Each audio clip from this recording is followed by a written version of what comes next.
Aloha and Like Flynn viewers. Today we are going to be talking about Squid Games Season 2.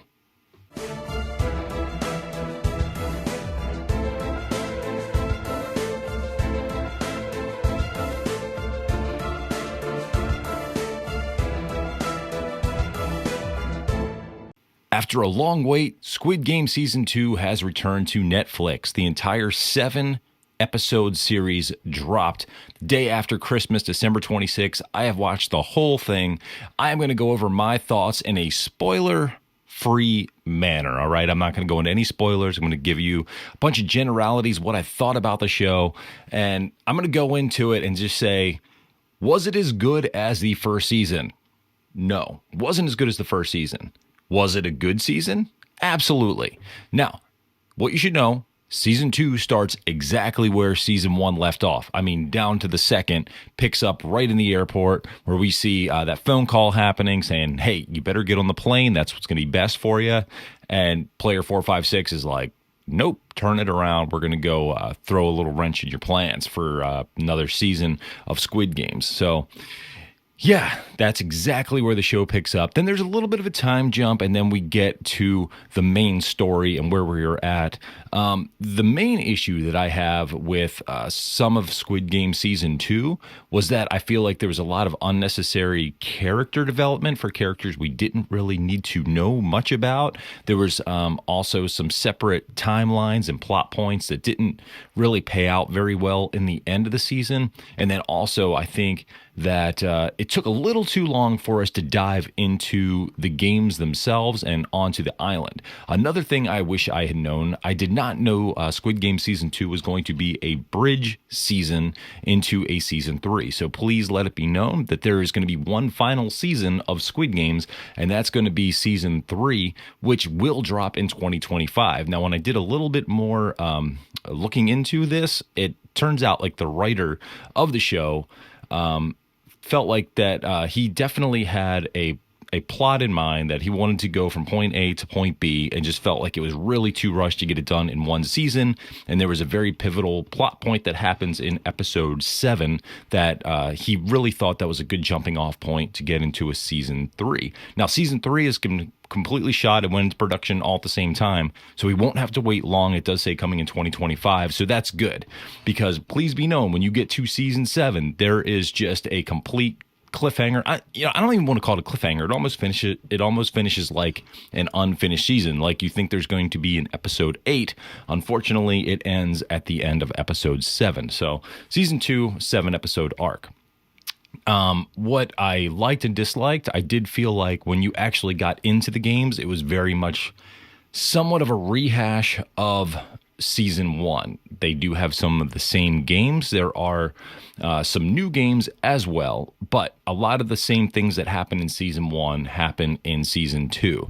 As you see in the trailers, we do know that player 456 will end up back in the games. Not going to go into how that happens or why that happens. There is a little bit of deceiving and cunning that goes on among the players, but this season is much more focused on capitalism. Capitalism and a vote. And that's a new plot point in Season 2, where there is a clause in the contract that the players sign where they can end the games at any point in time if there is a majority vote of players who want to end the game. Now, that becomes the bigger plot point in the series, more so than the games themselves. So that is sort of a detractor, whereas in the first season, there was more focus and emphasis on the individual games and surviving the games, whereas in Season 2, it's more about this vote that happens and whether the games will continue. So as you can imagine, there's going to be quite a faction between the players that want to keep going with the games and win more and more money versus the players that want to end the games and get out with their lives or scared to death. Some of the major players in this season are obviously players 4, 5, 6. Then there's player 1, and you talk about duality. Obviously, there's a big mystery throughout the whole season surrounding player 001, and that's player number 1. That is the alpha. And then you have player 456. He is the omega. And there is this duality between these two players. If number 1, is he a friend or foe of the side that he is on? And throughout the season, we get more and more hints as to his true, you know, side that he's picked. And by the end of episode 7, that arc will be completed, and you'll figure out which side he's really on. I feel like there was a lot of wasted time in season 2. I would have liked to progress further into the plot, which I guess will eventually get into season 3, but we didn't get there. So I did feel like some of the episodes felt rather bloated. I feel like they could have been cut down to more like 45 to 50-minute episodes versus 1-hour episodes. So that was one of my main complaints, is that there was a lot of ambiguous shots, a lot of unnecessary just bloat to each of the episodes. So that was one of my main issues. The games sometimes felt a little bit drawn out, and there was also some characters that really just did not make any sense. So one of the main villains in the story is a former rapper who is able to somehow smuggle hallucinogenic psychedelic drugs onto the island, and for some reason decides it's a great idea to get high before every game. I don't think that is the best way or the most realistic way to win a game of survival, but turns out in this show it's totally fine, and people are, wanting to take these drugs before a game. So that made little to no sense to me. There was just some sort of like head scratching things like that I could pick apart that I sort of, had issues with. But overall, like I said, it was a good season. Was it as good as season 1? No, but it was a good season. A lot of disturbing things happening in this season. Don't want to go into too much of it, but it's definitely not for the squeamish. Is it like hardcore gore, blood and guts? No. Is there a lot of blood? Sure. Are there a lot of deaths? Absolutely. So they didn't want to go light on that part, and we'll see what season 3 has in store. Season 2, episode 7 is definitely like a slobber knocker of an episode. It takes a major turn at the end of episode 6, and really dives into an area that I did not see coming, to be completely honest, but it's interesting to see where it's going and where it's going to end up.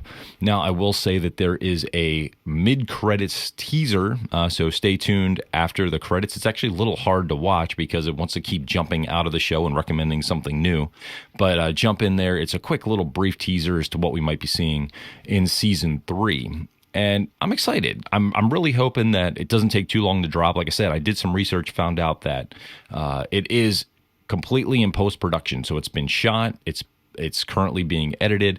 And we know with Stranger Things, the final season of that dropping, which is likely going to be in the summer or fall slot, I'm thinking that Squid Games could possibly drop like late spring, possibly.